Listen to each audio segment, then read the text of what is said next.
Hello दोस्तों, short hand speed class में आपका स्वागत है। मेरे द्वारा प्रतिदिन 400 कुल 800 शब्दों की 2 डिक्टेशन दी जा रही हैं, जिसे आप नियमित रूप से लिखते रहें और हिंदी में लिप्यांतरण भी करते रहें, जिससे आपके अश्लेखन में सुधार होगा और अपनी गलतियों को गिनते रहें कि गलतियों में कमी आ रही है या नहीं। यदि गलतियों में कमी नहीं आ रही है तो आप कमेंट के माध्यम से मुझे अवश्य बताएं। मेरे द्वारा जल्द ही टेलीग्राम लिंक शेयर किया जाएगा, जिससे जुड़कर आप कठिन शब्दों की आउटलाइन और अन्य बातें शेयर कर सकते हैं। धन्यवाद। Ready start. महोदय, आज यह सच्चाई है कि जिसके पास ज़्यादा से ज़्यादा जानकारी है वही अधिक सक्षमता और सक्रियता से कार्य कर सकता है।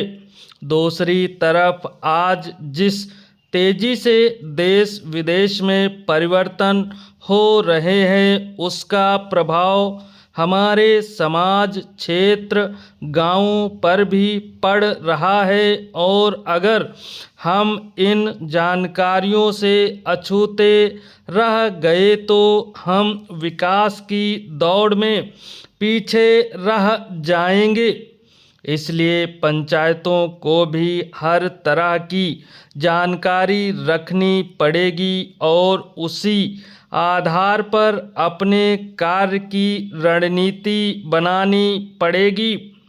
विकास के कितने कार्यक्रम हैं, सरकार की नीति क्या है, विभिन्न योजनाओं के लिए कितना धन उपलब्ध है, योजनाओं के क्रियान्वयन के लिए अन्य क्या क्या संसाधन चाहिए तथा उसकी उपलब्धता कहाँ है, पंचायत के अपने संसाधन क्या क्या हैं आदि।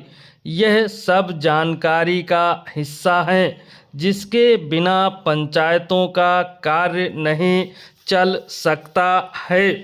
ऐसी जानकारी स्वैच्छिक संस्थाओं के पास आमतौर पर उपलब्ध होती है या ऐसी जानकारी इकट्ठा करने की उनमें क्षमता होती है।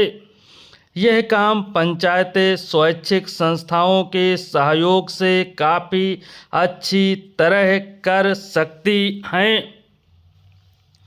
नई पंचायती राज व्यवस्था में यह प्रावधान है कि ग्राम मध्यवर्ती तथा जिला स्तर की पंचायतें अपने क्षेत्र के विकास की योजनाएं स्वयं तैयार करेंगी तथा उसका क्रियान्वयन भी करेंगी। योजना बनाना कोई सरल काम नहीं है। इसके लिए सर्वेक्षण, स्थानीय संसाधनों की पहचान, छोटी छोटी योजनाओं का निर्माण तथा उनका एकीकरण हर स्तर पर करना पड़ेगा। ग्राम पंचायत के लिए 20 तरह की छोटी छोटी योजनाएं बनेंगी। उसी तरह मध्यवर्ती स्तर पर भी 20-25 तरह की योजनाएं बनेंगी और जिला स्तर पर भी इतने ही तरह की ग्राम पंचायत की 20 योजनाओं को मिलाकर एक समग्र ग्राम पंचायत की योजना। उसी तरह ग्राम पंचायतों की योजनाओं को मिलाकर मध्यवर्ती स्तर की समग्र योजना तथा सभी मध्यवर्ती स्तर की योजनाओं को मिलाकर जिला स्तर की योजना बनेगी। जिला स्तर पर शहरी क्षेत्र की योजनाओं को भी समाहित किया जाएगा। इन सब का अनुमानित बजट भी हर स्तर पर बनेगा। ये प्रक्रिया सरल नहीं है। अगर पंचायतों के निर्वाचित प्रतिनिधि इन कामों को करने में सक्षम नहीं होंगे तो आशंका है कि सरकारी पदाधिकारी अपने ही मन से जब कुछ तय कर लें और इस तरह जनता की भावनाओं अपेक्षाओं की अनदेखी हो जाए, इससे अधिकारी तंत्र का दबदबा पहले की तरह बना रहेगा। महोदय, योजनाएं बन जाने के बाद प्रारंभ होता है उनका क्रियान्वयन। अभी तक सरकारी विभाग काफ़ी सीमा तक विकास कार्य ठेकेदारों के माध्यम से कराते थे। इसके फलस्वरूप विकास कार्य के लिए उपलब्ध धन का काफ़ी बड़ा हिस्सा ठेकेदारों की जेबों में चला जाता था और अफसरशाही की ताम झाम पर जो खर्चा होता है सो अलग। पंचायतों से यह अपेक्षा की जाती है कि वे ठेकेदारों से कार्य न कराकर स्वयं जनता की भागीदारी से कार्य का संचालन करेंगी, जिसमें स्थानीय योजना, स्थानीय संसाधन तथा स्थानीय कौशल का पूरा उपयोग किया जाएगा।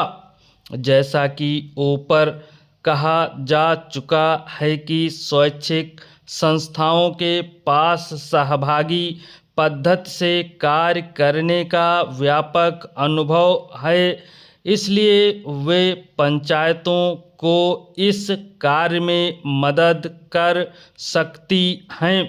साथ ही विकास के कई ऐसे कार्यक्रम हैं जिसमें तकनीकी ज्ञान की आवश्यकता पड़ती है, जो या तो सरकारी विभागों के पास हैं या स्वैच्छिक संस्थाओं के पास।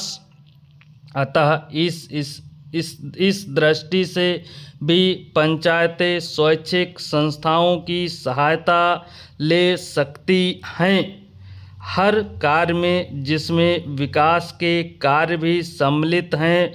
मूल्यांकन तथा प्रबोधन की महत्वपूर्ण भूमिका होती है। हर कार्य का समय समय पर तथा कार्य की समाप्ति पर मूल्यांकन होना आवश्यक होता है, ताकि पता चलता रहे कि जिस तरह से योजना बनाई गई थी उसी तरह से कार्य हो रहा है या नहीं। साथ ही जिस उद्देश्य को लेकर कार्य प्रारंभ किया गया था उस उद्देश्य में हम सफल हो रहे हैं या नहीं। ज़्यादातर सरकारी कार्यों में कार्य की समाप्ति पर ही यह जानने के लिए निरीक्षण होता है कि कार्य पूरा हुआ है या नहीं, मगर स्वैच्छिक संस्थाओं के कार्य का तरीका यह हुआ है कि वे समय समय पर परियोजना की विभिन्न चरणों में कार्य का प्रबोधन तथा मूल्यांकन करती रहती हैं, ताकि कहीं पर कुछ ठीक नहीं हो रहा है तो उसे समय रहते सुधारा जा सके। इस तरह कार्य करने से सफलता की संभावना अधिक रहती है और यही कारण है कि आज राष्ट्रीय तथा अंतर्राष्ट्रीय स्तर पर स्वैच्छिक संस्थाओं के कार्यों को सराहा गया है। अतः मूल्यांकन तथा प्रबोधन के कार्यों में भी पंचायतों को स्वैच्छिक संस्थाओं की मदद लेनी चाहिए। स्वैच्छिक संस्थाओं की उपरोक्त सभी कार्यों से भी अधिक महत्वपूर्ण भूमिका है प्रशिक्षण की। आंकड़े बताते हैं कि पंचायतों से ज़्यादातर चुने हुए लोग या तो अनपढ़ होते हैं या कम पढ़े लिखे